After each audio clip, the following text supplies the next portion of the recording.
Alors, ce que je m'apprête à faire dans cette vidéo, c'est de vous présenter les résultats de notre ferme. Vous savez, au début de l'aventure, j'ai filmé des vidéos, j'ai réalisé les vidéos dans cette ferme pour vous montrer comment est-ce que nous avions commencé. Donc, vous voyez un peu le niveau du bâtiment.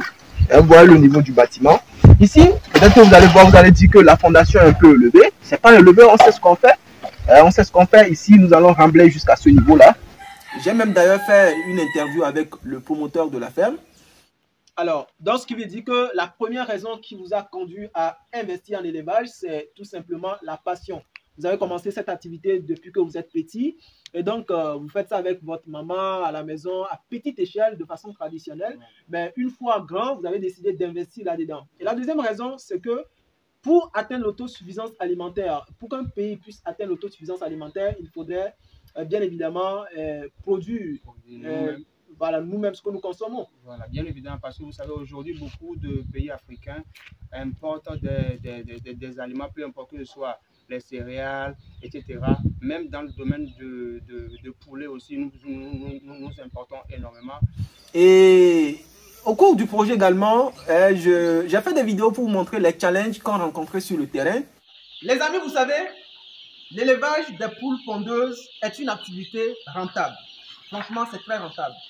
Mais si vous ne maîtrisez pas les techniques d'élevage, vous allez perdre énormément d'argent. Vous voyez, je viens d'arriver dans la ferme et il y a un phénomène. Regardez comment ils se sont piqués, le sang sort et ici, il y a plus d'une cinquantaine. Et d'ailleurs, j'étais très content de voir pas mal de personnes nous écrire grâce aux vidéos que j'ai réalisées dans la ferme. D'accord, les gens étaient très contents de nos bâtiments. D'autres ont décidé également de faire la même chose, même que ce soit au Togo, en Côte d'Ivoire ou partout ailleurs. Et donc aujourd'hui, je vais vous montrer les résultats et ce que nous avions eu concrètement. Et au début de la vidéo, au début de cette ferme plutôt, je vous ai dit que ici nous allons faire les poulets de chair, les pondeuses et les pentades. Nous avions commencé avec les poulets de chair, on a déjà vendu une bande, ça ce sont les poulets de chair à croissance lente, c'est-à-dire les hybrides. Et là on a vendu toute une bande et actuellement nous sommes avec les pondeuses. Donc actuellement ces pondeuses là font 5 mois. Elles ont commencé la ponte aujourd'hui, ça fait déjà 2 semaines. Donc, je vais vous montrer les résultats, mais bien avant ça, je vais porter mes bottes, d'accord? Il est important que lorsque vous venez dans la ferme, de changer vos chaussures, d'accord? Vous devez les changer. Je vais porter mes bottes. Et là, je vais vous montrer les résultats, les amis. Donc, lorsque vous les portez, il faut les désinfecter. C'est important, d'accord? Je les désinfecte correctement. Et là, je vais vous montrer les résultats de notre ferme. Vous savez, avec les pondeuses, c'est bien. Vous n'avez pas de difficultés avec le marché. Actuellement, dans la ferme, les gens viennent, ils n'en trouvent même pas. Et les œufs, ça se consomme très rapidement. Et c'est l'avantage avec les pondeuses. Avec les chairs, certaines fois, on peut rencontrer certaines difficultés, surtout quand au début, on ne sait pas bien préparer. Il faut d'abord chercher le marché avant de commencer. Je vous assure qu'avec les pondeuses, même si vous commencez et que vous n'avez pas le marché, vous pouvez vendre vos sujets avec vos œufs en tranquillité. Vous n'aurez pas de soucis. Donc, avance, je vais vous présenter les résultats de façon concrète. Nous sommes dans le concret, on ne fait pas des vidéos juste pour parler, non. On fait des vidéos parce que nous sommes certains de ce que nous faisons. Et quand je vous ai montré le début, il est évident également que je vous présente les résultats. D'accord? Et aujourd'hui, déjà, comme je l'ai déjà dit, ces pondeuses-là ont commencé à pondre, ça fait déjà 2 semaines, 3 jours, 4 jours comme ça. Et nous sommes déjà à 35% de ponte. Je vais vous montrer ça. Et ici, ça, ce sont les pondoirs. Vous allez constater que j'avais fait une vidéo sur la chaîne où je vous présentais les pondoirs externes. Et ce sont ces pondoirs externes également que nous avions fait ici. Et quand je vais ouvrir maintenant, vous allez voir qu'à l'intérieur, il y a les œufs. D'accord? Donc, ce sont ces pondoirs externes. Mais ici, bon, je ne vais pas aller trop dans les détails. Vous allez voir les résultats que nous avions eus. Donc, vous allez voir ici, nous avons les légornes blanches que nous élevons.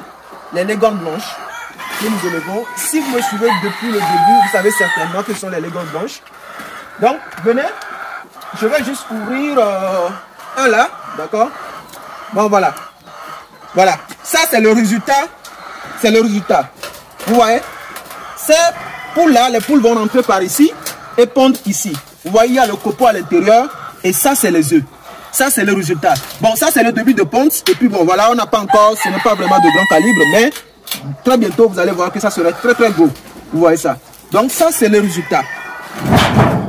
Vous voyez, quand on ouvre, voilà, c'est le résultat. Vous voyez, c'est le résultat. Vous savez, l'élevage des pondeuses est certes compliqué. D'accord? Je vais vous dire la vérité, l'élevage des pondeuses est compliqué.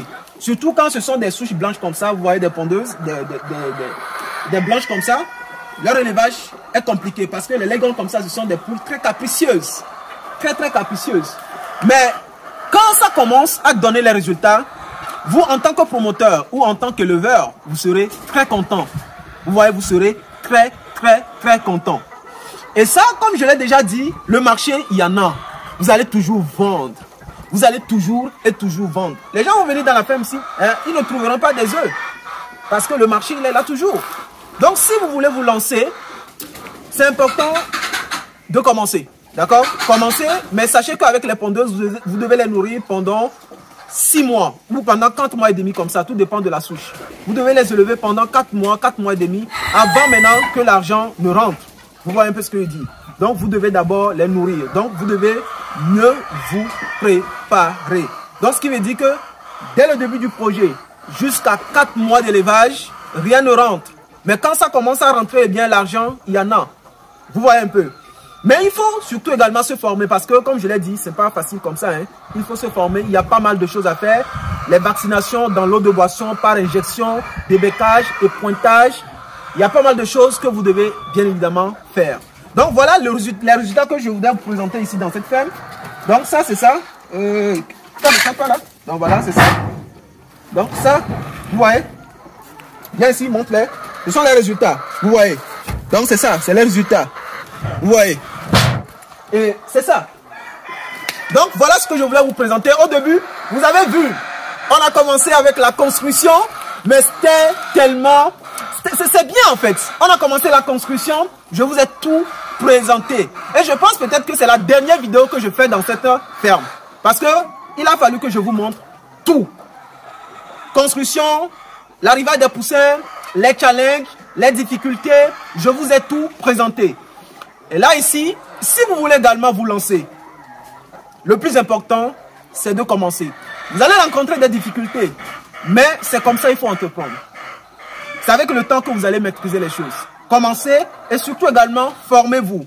Il faudrait avoir une formation. Et pour ça, comme j'ai l'habitude de le dire, en tout cas, moi, je ne vais pas faire une vidéo comme ça et faire la publicité pour une autre personne. Nous avons une formation bien concoctée où nous accompagnons la théorie de la pratique. Quand je parle par exemple du débécage, nous allons vous montrer comment faire le débécage de façon pratique, de façon professionnelle. La vaccination, comment faire, comment l'injection, on vous montre tout de façon professionnelle. Même se former est un début, comme j'ai l'habitude de le dire, pour que voilà, beaucoup d'erreurs ne soient pas bien évidemment faites. Et donc là, dites-moi ce que vous en pensez dans les commentaires. Ici, voilà, tout marche bien actuellement.